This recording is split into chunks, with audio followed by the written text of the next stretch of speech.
Good afternoon and welcome to Wise Women Weekdays. I am Lucinda Wilde, Wise Woman, and today I am with Steve Snips, a bona fide rock star from the 1970s. Type thing. Yeah? Nice to be here, Lucy. Wherever here is, it's always nice. Yeah, where is here? It doesn't matter. No, as long as we're here. We're here. And he's here too. Yeah, the dog's in. He's always here. This dog trying to get on the camera. Oh look, Look, there oh, he he's goes. in. He's in. On cue.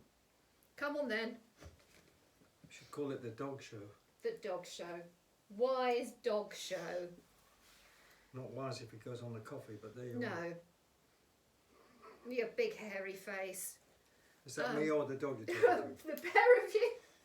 Well, you were in The Howling, weren't you? There was a lot of hairy faces in that. Funny enough, it's one of my most successful things was being in the film Howling 2. Yes. Which is not as good as Howling 1. However, the weirdness of time means that Howling 2 is now a very successful cult film starring Christopher Lee Yeah. and Marsha Hunt. I don't know if you remember She was Marsha a Hunt. porn star, wasn't she? No, Marsha Hunt is a lovely singer and she was in Hair back in the day and she dated Mick Jagger for a long, long time, Okay. back in the 60s. So Marsha was in it. And it's a dumbass film from the 80s. But they played it for fun. They played it, they knew it was stupid. And I wrote this song called The Howling, Yes. which is now, I don't know, it's got like 1 million hits on YouTube. Yeah. My performance. Because then they asked us to perform it in the film, in the club Yes. scene in the film. So yeah, it's one of my big...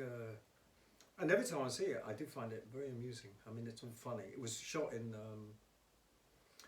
Prague, Yeah. as was Czechoslovakia then, under the communists. And they invited all these kids to be the audience it was mimicking an LA nightclub. Yeah. But in those days, they couldn't, they'd never seen they'd seen rock bands, but they'd been forced to sit down. Yes. You couldn't move about. And of course on the film, they wanted them all slam dancing and Yeah. So they dressed them up in a bunch of Western type clothes, which they found very exciting, and they gave them a load of drink. And as soon as we started filming, they went absolutely nuts, really nuts. And when you see it on the film, it's like this crowd's going nuts and I'm winding them up and everything. No, they really were nuts. Poor old Marsha Hunt nearly got crushed. I was very impressed because I could see everything from the stage and I could see that she was terrified because these kids were going absolutely mad. Christopher Lee, who was a very tall man and very authoritative, quite boring, but certainly he had a physical presence. He just marched into it and pulled her out. And then they calmed them down a bit before we did another take. So anyway, that's The Howling. Yeah. Well, The Howling was one of my favourite. Well, it's still one of my #1 films. People do like it. I don't know why, but they do. I first saw it when I was about 16 and was just getting into heavy metal, and it was just before I dyed my hair black and got my nose pierced and got my first tattoo. There's a lot of comments like that on YouTube. That the film just hit a certain moment when a certain thing was happening and is reflected in the film, a certain fashion thing. Yeah, because not long after watching that, I was off to Kenny Market and bought my Directions black hair dye, some new gothic clothing, and off Gothic Lucy you went. I think much to my mother's horror. Just before that, Prince had done Purple Rain. Yeah. And there was some other sort of... Molly Ringwald was doing those 80s movies, The Breakfast Club and all that. Club, so there was that kind of... Yeah, it was a new kind of youth thing after the 70s and the 60s. It was a different type of... Post-punk, was it? Or is that something No, else? it is post-punk. It's post-punk. I mean, you couldn't have really had that. You couldn't have had the 80s without punk. Yeah. Punk sort of cleared the road for it, I guess, in my opinion. But yeah, I mean, people dressed, you remember, with the big shoulder pads. And we watched we were looking for different title sequences for a film I was working on. We looked at the old Dallas credits. Yes. It's just unbelievable. You know, I mean, Sue Ellen and J.R. Ewing, for people of a certain age, I mean, you've never seen anything like that, really. No, Dallas was a big Dallas thing. was huge. I mean, it was huge. See, when we talk about this, I think, wow, how times have changed. Or is that a real old people thing? No, to it's not an say? old thing. I mean, look, the thing is, when Dallas came out, and it was quite a groundbreaking TV series, what were there, like 3, 4 channels? That was it. I think it was only 3 when Dallas came out. There you Wasn't? BBC, Yeah, BBC Two, ITV. yeah. Yeah, I don't think Channel 4 was either. Channel 4 might have been very close, but no, it wasn't there in the 70s. There was no Channel 4. So everybody watched more or less the same things at the same time, Yes. and then spoke about them. Next day in school or in work, people would, did you see Dallas last night? Oh my God, what did JR do? And now, if there's an equivalent, people are watching it staggered. They're not all watching it at the same time. They're watching it one week and then somebody's watching a stream of the whole series a month later. So you don't get this kind of everybody being on the same wavelength. Everyone So excited that's by not the being old. cliffhanger. That's just like the way it was that popular entertainment like Top of the Pops. I mean, I never did Top of the Pops because we never had a hit record. But, I mean, it could break you overnight, Yeah. Top of the Pops. Nobody would know you were. You'd be on Top of the Pops. The next day, every kid in the country would know about you. And where does that happen? Now, there's no platforms like that. Which is why it's so hard for young musicians, and, you know, they have to almost build a following bit by bit, you know, with the spade, and then, you know, and then hopefully they stick. Do you think since the 70s and 80s, when you were writing songs, what you can say in a song has changed much? Is that Cosmo sleeping? Yes, Cosmo snoring. I just wondered, it's not you. No, it's not, no. It's he's Cosmo. He's there, snoring. Okay, just checking. Well, I think there was a different attitude then. I mean, I'm slightly ahead of punk, but there was that feeling was in the air, and yeah, the Rolling Stones could write about anything they want. You could, people could disagree with it. Yeah. Now if you come out with something and it doesn't fit whatever is the contemporary zeitgeist, you'll have 500,000 people insulting you on social media. I wonder if And brown nobody sugar. wants that, and you get threats. Yeah. Well, all those things. Brown sugar. I mean, it's it's a kind of.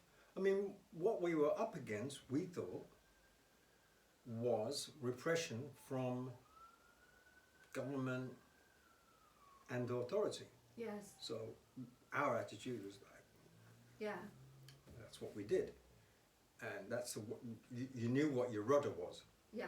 You knew if you upset those people, you were on the mark. You got Yes. it right. Now you're not up against them. You're up against millions of people you don't know and represent some sort of constituency of people of opinion. And if you disagree with it, you're a heretic. You know. Yes. You get burned at the stake. Yes. So I find all that very. I'm glad I'm not working now. Yeah. If I'm truthful, I wouldn't want to have to double think about what I said or did. Yeah, because it can end your career just like that. Well, We're talking about there's the that, guy. but I mean, it's ending your career is one thing, but I mean, who needs a load of people trolling you, and they bother your children, they bother your wife, they bother your partners, I mean, they just bother us, really. We don't like what you say, so we're really going to slam onto you, Yeah. Well, as I say, I'm happy that I worked in the period that I did, where what we were doing was upsetting the status quo and the Yeah. establishment, who were paternal and, you know, all of those things, and needed a bit of upsetting. Yes, they did. This lot, just very thin-skinned, in my opinion. What's People have become very thin-skinned. They go, that upsets me, that offends me, this, I don't like this, I don't like, well, you know, get a life.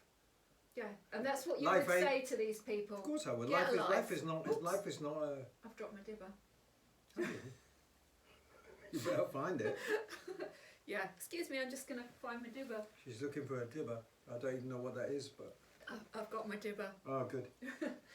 So, yeah, is it just the kids, or is it just people across society? They're really thin-skinned, lack resilience, want everything to be acceptable to them. Well, they're taught that life is really just there for them. Yes. My generation was not taught that. We were not taught life was there. Life was there, Yeah. and you were there, and you did your best. You know, Yeah. you got what you could, and you tried to be as ethical as you could or whatever, but it wasn't all there for me. I never felt entitled. Yes. I felt I had to dig out everything. I mean, for instance, my parents particularly loathed rock music. Okay. So as soon as I started making a row in the bedroom with a guitar, I was like, shut up, you know, and out of which I left home at 16, so I couldn't live with it. I knew what I wanted to do. And that gave me something to, you know, fight against. It gave me Yeah. a bit of a... Now, kids, they go, oh yeah, our boy or a girl, they're going to be marvellous. And, you know, most of them not. They don't leave Mostly- home till they're 30, do they? Well, there's that as well. There's that. You know, I mean, all of these things. But if you try and present life for kids as a thing that's just there for them, there's going to be a lot of disappointment, and there is. Yeah. You know, that's what a lot of these movements are. They're just disappointment. You know, Yeah. that it isn't as I. I'm just trying to think of an example. We went to see, you know, last June, Laurie Anderson, Yeah. performance artist, and she's a great old stick, Laurie. She must be my age. And we saw her in Berlin. She was great. So I live in Berlin now, and two men and a woman sit in front of us in the seat, and the one right in front of me has got a hat on. He's got a big hat with a peak. So when he turns his head like this, I can't see anything. Yes. And the support act is on. And when that finishes, I politely say to him, look, I'm sorry mate, but I can't see with your hat on. Will you take your hat off, please? We're indoors, you know, it's not raining. You take your hat off. And he sort of muttered yes. So Laurie Anderson comes on, he doesn't take his hat off. Yeah. And I'm very annoyed. I'm tapping him on the shoulder.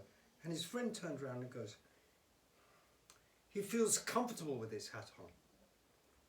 And I'm like, yeah, but his comfort of having the hat on is outweighing the comfort of my €50 ticket Yeah. because I can't see Laurie. Yeah. But it's bad manners So who to wear wins? hats in theatres Well, anyway. whatever, you know, people do these things. But then it became, it's that I was treading on his entitlement. Yes. He's entitled to wear a hat in a theatre because he feels comfortable in it, even if that is getting across someone else's. Yes. So here's the point, you know, how much do you get across other people's pleasure and their Yes. moment? You know, I mean, are you accommodating or no? He wasn't. In the end, of course, I have his hat off.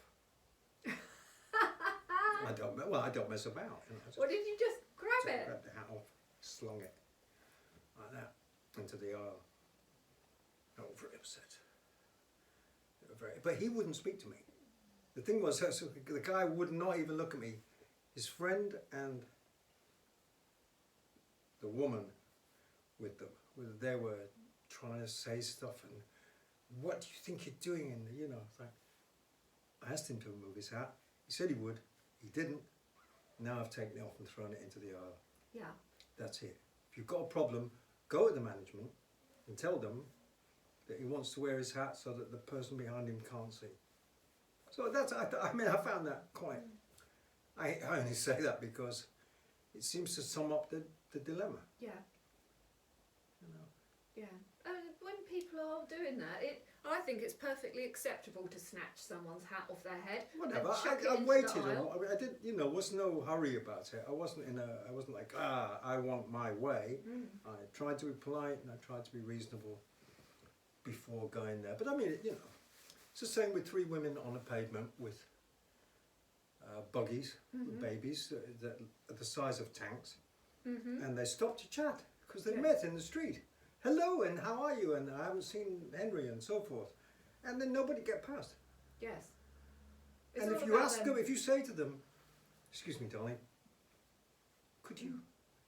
They look at you as though there's something wrong with you, because again, that's their moment. That's they feel comfortable parking their small tanks with children in on the pavement, however narrow.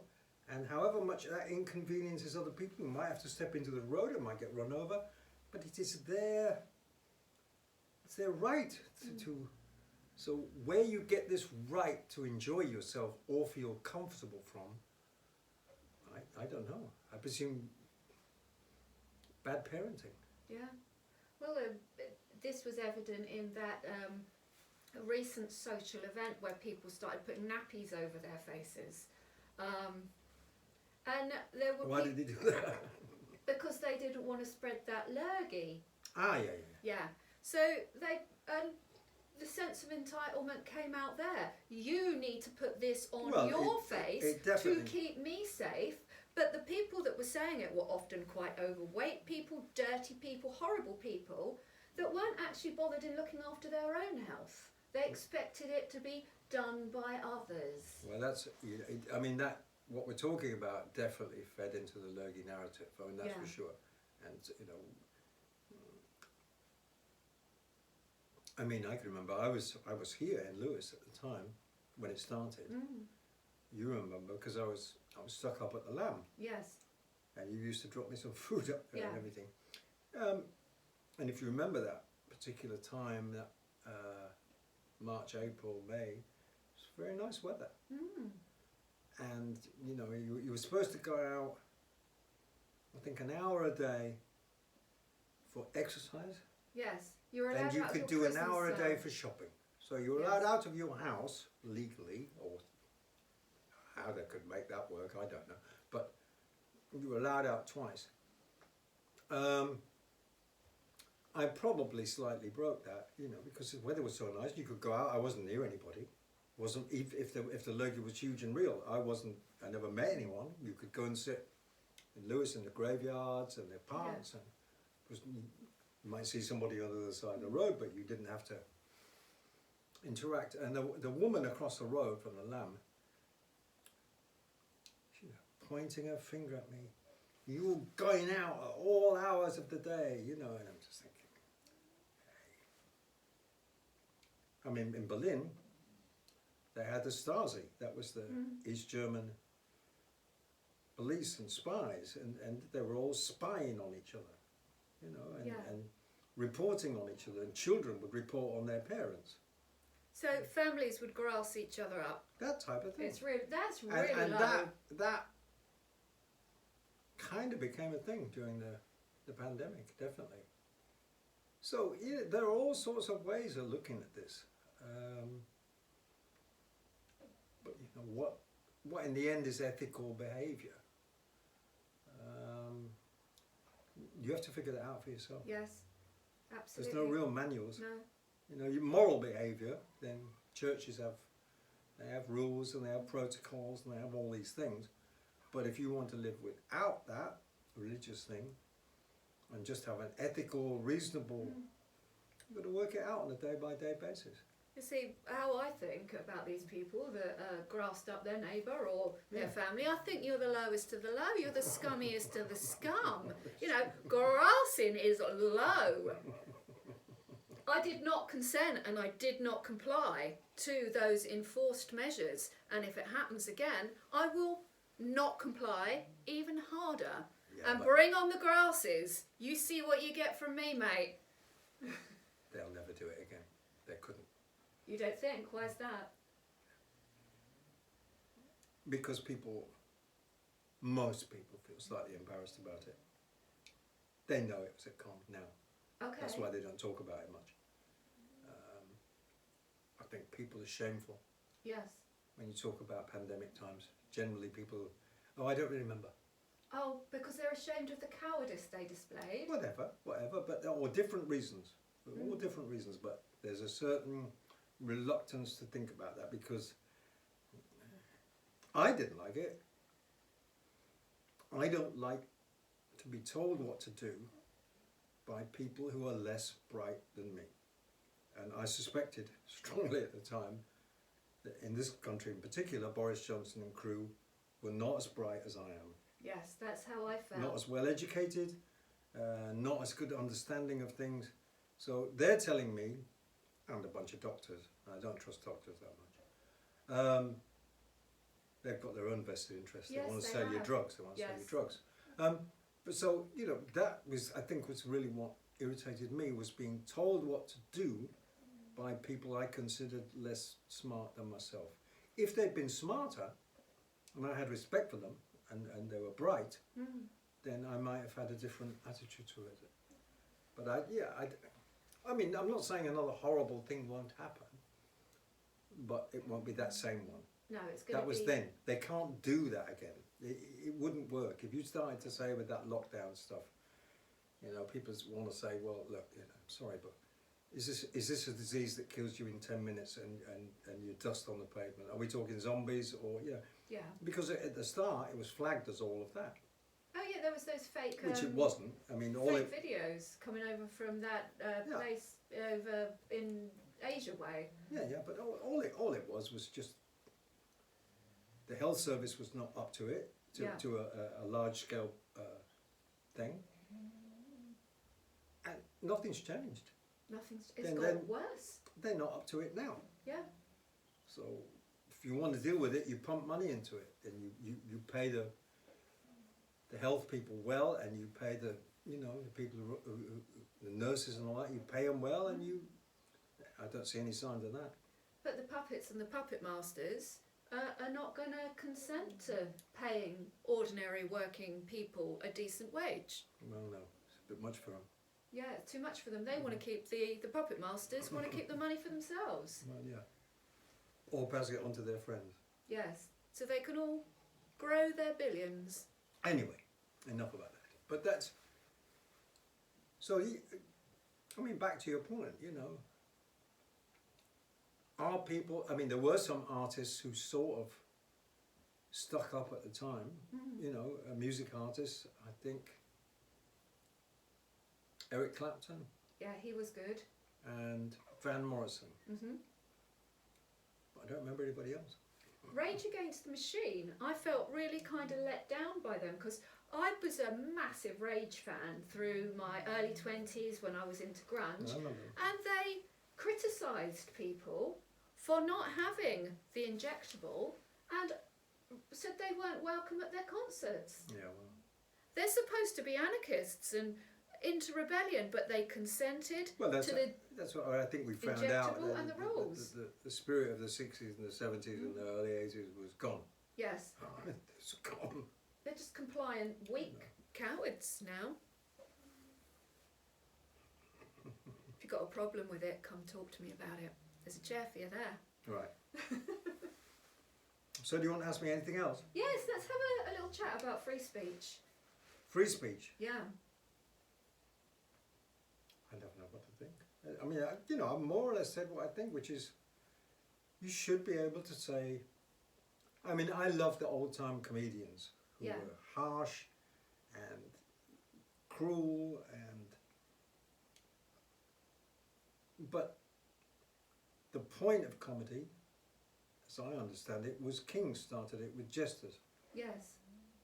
So he would have an official jester that could say anything he wanted about the queen, about the king. He could say the king's got a fat ass. Yeah. And all the courtiers would laugh and the king would be fine with it. Yeah. If anybody else said that the king had a fat ass, he'd be put to death.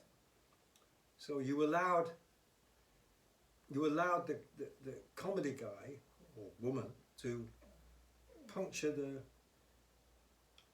pomp and the circumstance to get through it. Which makes me wonder, does King Charles have a court jester? I wonder. Well, he has Camilla. Does that No, count? that's different. That's a vampire. Oh, it's a vampire. By the way, Prince Andrew's a bit of a jester, or is that a pervert? yeah, it's hard to say. But here's the thing with Camilla. Funny you should mention. I've been thinking about Camilla recently. She was not going to be the queen. That was she said wasn't, yeah. time and time again. No. She'll be the king's consort. Yes. She'll never be the queen. They said it. Mm-hmm. It's in the public record. The minute after the mother dies, she's the queen. Yes. Nobody ever agreed to it. No. Nobody ever said anything. All of a sudden, Queen Camilla. Now, I don't want to say too much about Camilla. I don't know that much, but I certainly know that she was a bit of a goer back in the day, and not really the type of woman that I would consider a queen, and certainly not to follow the mother, who was marvellous. Yes. I always had time for Queen Elizabeth. She was terrific.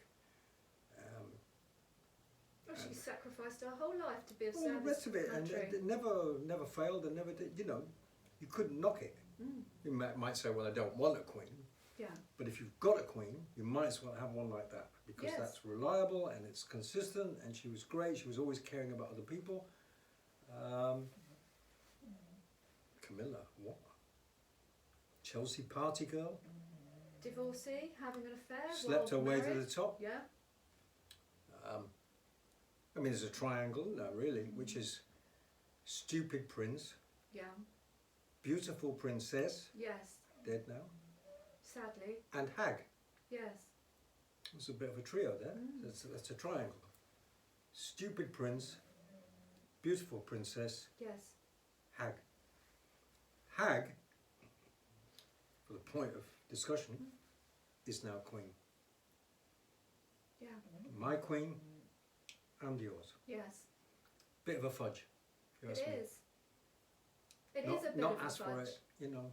I mean, stupid prince made stupid king. Well, it's what you get.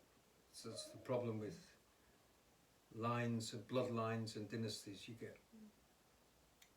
I mean, when he goes, the other boy, what's the other boy? Is it William? He looks like a decent fellow to me. Yeah, And his and- missus, he will make a good king. Kate will make a nice Yes, queen. yeah, of course, they look proper to me. So we're just, at this point, I may not live to see that, but we're at a point in time where we've just got the fill-in. The stupid prince made king, with his hag wife Yes. made queen. Yes. I hope it's all over very, very quickly. Me too. Well, they're old, aren't they? Well, he's only 2 years older than me, but I know what you mean. I mean, he's been the stupid prince since I was a boy. Yeah. I remember him. I remember when his investiture as the Prince of Wales. I remember seeing that. He would be, what, 18? I would be 16. I think he's 2 years older than me. What a stupid man. I mean, his head got filled with a load of kingly nonsense by a man called Lawrence van der Post. Do you know who Lawrence van der Post No. is? He wrote the book Merry Christmas, Mr. Lawrence, which was the film with David Bowie, set in the Japanese. He's quite an interesting guy, Lawrence van der Post, but he filled the young, stupid prince's head with all this bloodline of kings and, all of that nonsense that has fed this weird attitude he's got towards himself. And again, his mother never had any of that. It's just, it's a job. I do it. I get on with it. She was great. So yeah. Anyway, that's a bit free speech, isn't it? Because you don't hear many people having off about Camilla, but I like that you exercised your right to free speech. that's right. I wonder who we've offended today. It's supposedly enshrined in the constitution that we have. Do we have a constitution? No, I don't think we do have a constitution. We have a law system. Yeah, but the law. If we didn't have a king or a queen, we would have a constitution. Not that I'm saying we should get rid of kings and queens. I don't really, I don't mind. But you've got to be able to say if they're rubbish. Yeah. Yeah, absolutely we do. What about Princess Anne? She's a wonderful woman. What happened to her? She's not she's around. She is. Yeah. She does very quietly for the last 20, 30 years. She gets through, I think, more royal duties than just about anybody. She's always turning up doing stuff. I think she's a good stick.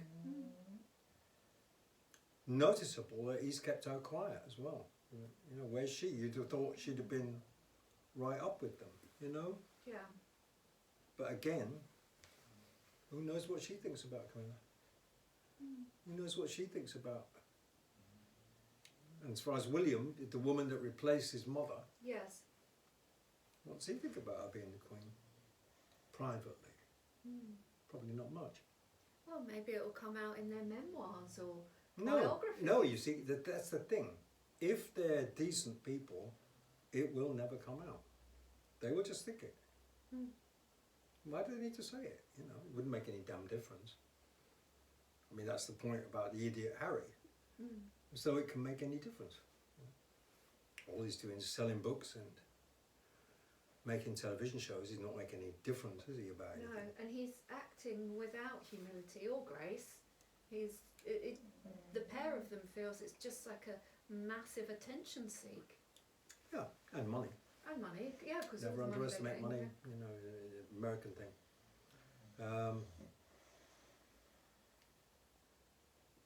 Yeah, but I mean, another stupid boy, basically. Yes. Catching, he must be catching. Yes, stupidity does seem to be the pandemic. That's an interesting thing as well, that not only Harry and Meghan are doing television shows and that, like Obama and his missus are doing television shows as well, they're doing series and that. So these people, once they've had their little bit of public life, it used to be the case that you went into the background and you left it to other people and you... Now,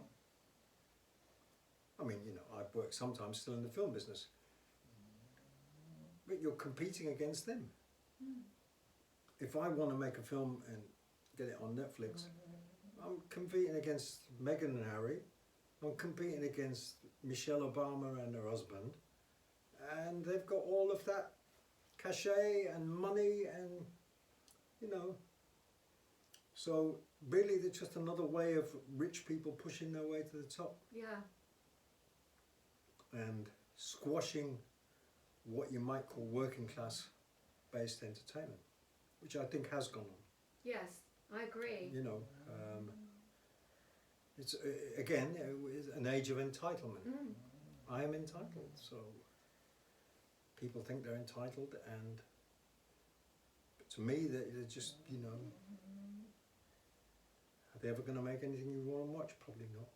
Well, I don't want to watch anything with the Obamas or Meghan and Harry. They're just not of any interest to me. However, I did love your film that we saw in Shoreditch.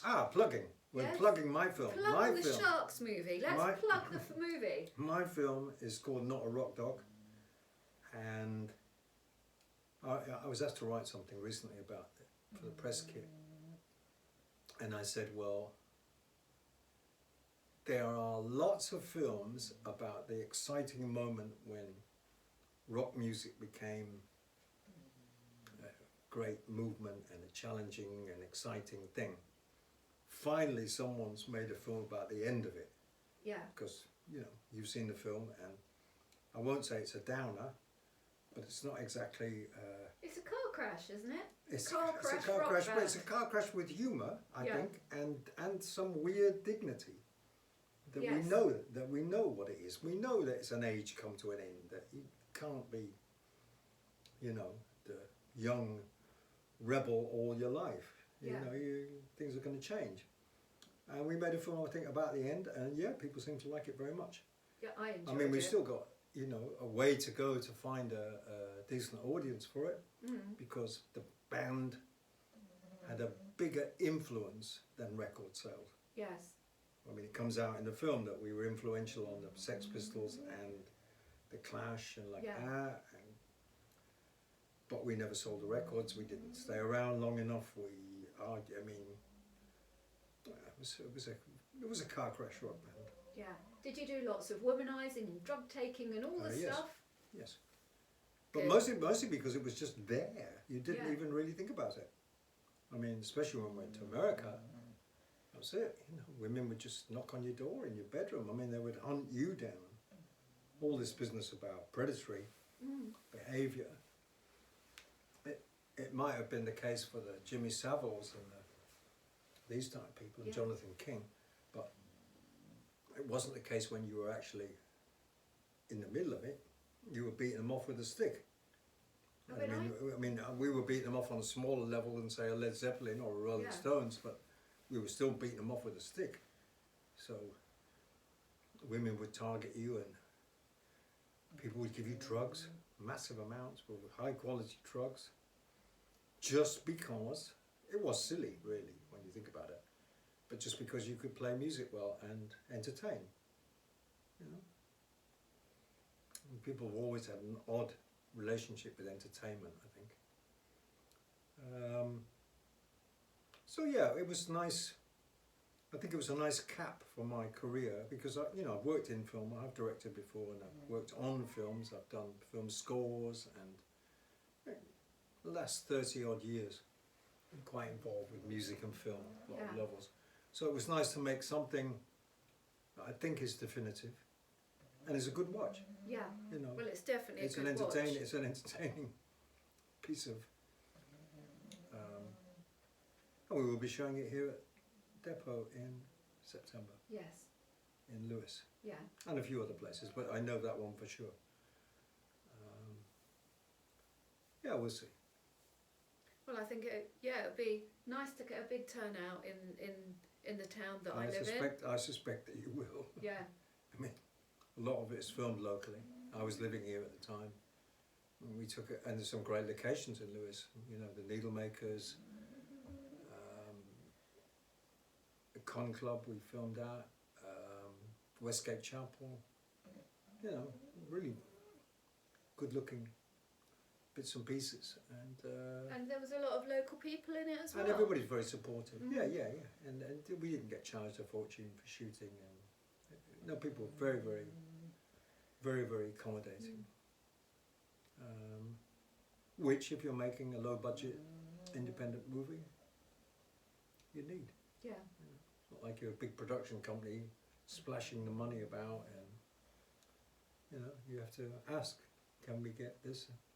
I mean, for instance, Carmen, who runs Depot Cinema, I mean, I just went in there and I said to her, we'd like to film in the cinema with us watching an old clip of us from the 1970s. She got a computer out and started looking for a free date immediately and didn't charge us. That's great. Yeah, I like it when community comes together Well, to that's- support endeavours. that's what it should be about. But it's not. It's about the money, Well, not always, mostly. mostly. Anyway, my coffee's nearly done. Yes. We So must be nearly that's it. finished. Coffee time's over. So thank you for joining me and Steve on Wise Women, talking about freedom of speech, rock music, community, and the things that are no longer present. Camilla. Camilla and all that's sailing her. So I'm going to try and Which get is my... apparently quite a lot. Quite a lot of people have sailed in her. So they say. I was going to say full of semen, but I don't know. No, that's not. That gets a not- bit smutty. That's smut we don't want. Smut. Right, so I'm going to try and use my dibber and Thank you for end dibbing this. me, Lucy. Right, I'm dibbing. It's not working, so